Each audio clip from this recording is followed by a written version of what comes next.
Let's talk some Ole Miss recruiting coming off a huge win, 76-0, offensive explosion. And guess who was watching? Some big-time recruits, especially five-star wide receiver Caleb Cunningham. And I got Zach Berry on this video from OM Spirit. We're going to get into all the latest recruiting intel coming out of Oxford. But guys, before we get going, hit subscribe to the On3 Recruits channel, the best recruiting channel on all of YouTube. All right, let's bring in Zach Berry. 76 points, had to look really good to five-star wide receiver Caleb Cunningham. What are you hearing about him coming out of this one? Yeah, you know, he was the guy to talk about, the guy to keep an ear to the ground about. He was there all day. I talked to a couple people in Oxford. They said that he stayed for pretty much the entire game, which I was honestly surprised. It was well in hand early in the second quarter. I believe it was 52-0 at halftime. Yeah, like I thought for sure a teenager would want to leave and go find somewhere to hang out with friends and party. He stayed. And the student section rewarded him. There was a "We Want Caleb" chant. He went over to the student section, hung out with some of the students. But, yeah, I mean, he had a great time. He's doing a lot of prep for his game this week, so I'll talk to him some point later today. But all returns from people in Oxford and the staff, they said that he had a great time, and you have to think he loved seeing the offense. Yeah, and to me, this recruitment with Caleb Cunningham, it's kind of one of these situations. Now, tell me if I'm wrong.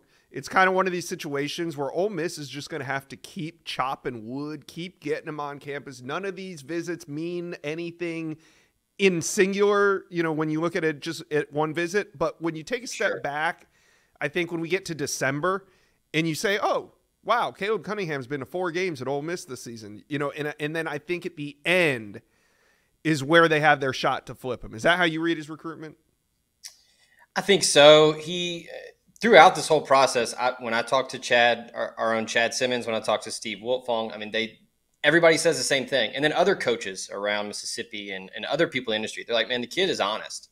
He's a straight shooter. He will tell you what he's thinking. He's not going to say something just, you know, so you want to hear it, you know, or the fans want to hear it. No, he's going to be straight. And when I talked to him in July, he said, I really like Ole Miss and I really like Alabama. You know, I could see myself at either one of those places, and I think I could be successful and get to the NFL. So I think that right now it's those 2 schools, and I think he's going to hear them out. I know he's going to be in Tuscaloosa, I think, twice this month. I expect him to be back at Ole Miss for one of or all of Kentucky, Oklahoma, and Georgia.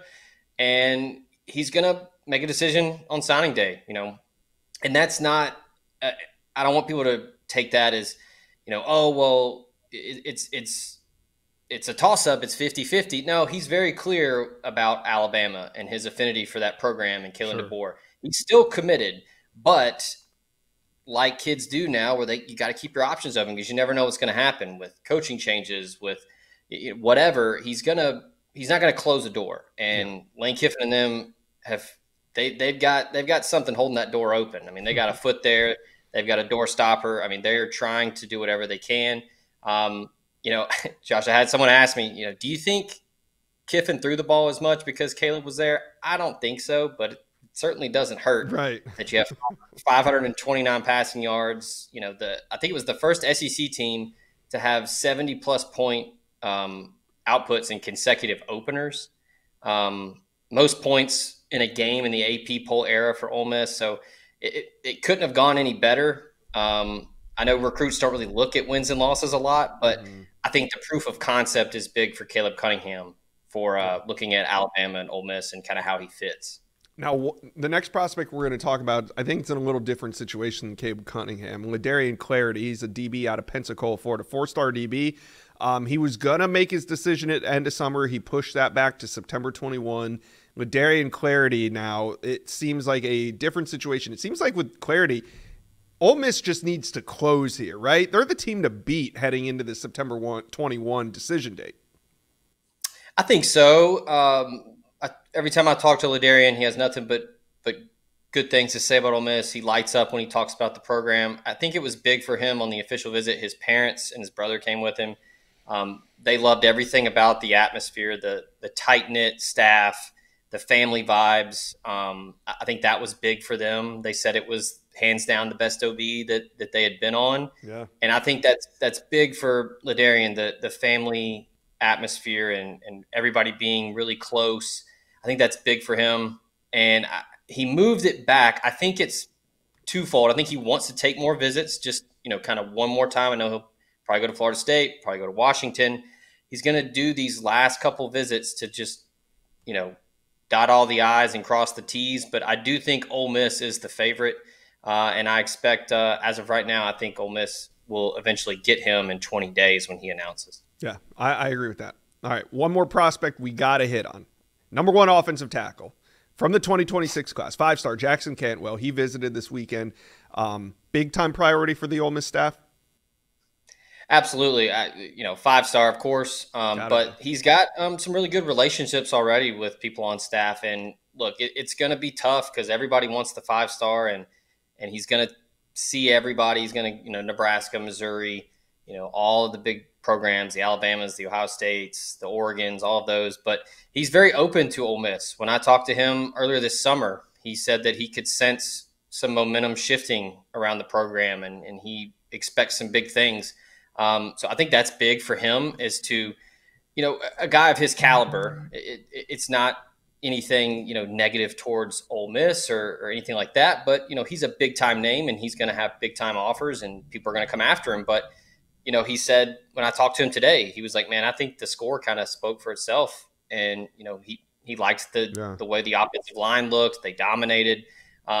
So I think Ole Miss, again, going back to wins and losses, I don't think recruits care about that too much. But, again, the proof of concept, like Ole Miss, like you're a college football playoff caliber team. Now can it get there? And I think somebody like Jackson Cantwell will pay more and more attention to Ole Miss the more it wins and the more, that snowball effect of momentum. I think that's huge for Ole Miss this fall for recruits like him. It was a great time to get him on campus, though. There's no doubt about that.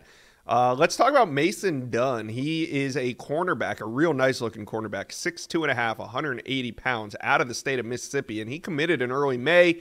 The reason I bring his name up now is because he got offered by Alabama yesterday. Any reason for concern there?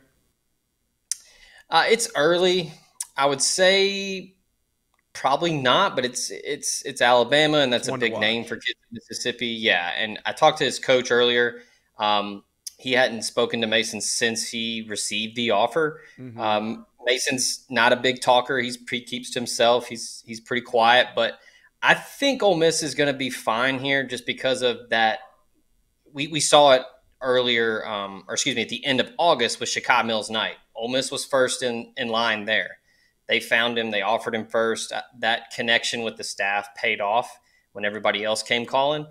Pete Golding and the rest of that defensive staff, Brian Brown, Wes Neighbors, they got in on Mason Dunn early. And like you said, I mean, he's the guy you want to get off the bus first. If you're going to make a cornerback in a lab, he's kind of what you want, right? He's long, he's big, he can run.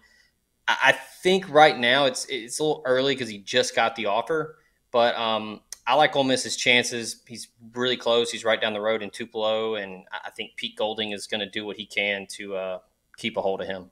All right. Now, we know this was a big visit weekend, but relatively speaking, there's going to be much bigger weekends in Oxford. So when can Ole Miss fans expect that mega recruiting weekend? I think in terms of when the next one is, it'll be Kentucky, that SEC opener. I think that'll be a big one. Yeah. And then obviously the Oklahoma game and the Georgia. I mean, November 9th, there might be a Costco size, a Costco receipt size list for the visitors for Georgia November 9th. That'll be a crazy one. But I think it's Kentucky. That'll be when you'll see another big group of 25s and 26s. They're starting to push more for 26s to get in and see the game live. So, yeah, Kentucky's going to be the next big one. All right, Ole Miss fans, let us know. Great start to the season. Caleb Cunningham on campus. How we feeling? Let us know. Talk to us. Comment section below. Well, you've made it to the end of today's video, but there's hundreds more videos on the On3 Recruits channel for you to check out. And also, while you're here, hit subscribe.